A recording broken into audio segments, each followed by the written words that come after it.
النوم حايل، فندق الجامع بحايل. طبعا التلفون هذا وين مسلط؟ على الغرفة على طول، على السرير. افتح هنا على طول، شوف الكام شغال. يوم فضايح، يقولون انت رايح كثر الفضايح، اللي يستاجر فندق من اليوم حايل راحت عليهم.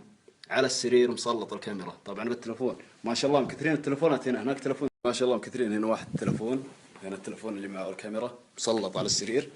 طبعا غير التلفون هذا واحد، وهذا الثاني نفس الحكاية، الكاميرا مسلطة على الجنس.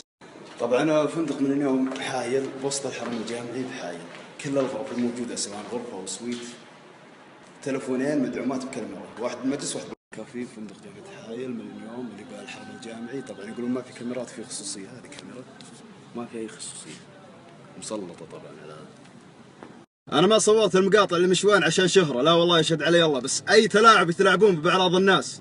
واحد يصور عارة رجل ومرته بنفس السرير بعد.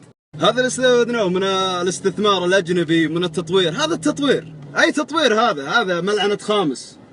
إنا لله وإنا إليه راجعون، لا حول ولا قوة إلا بالله.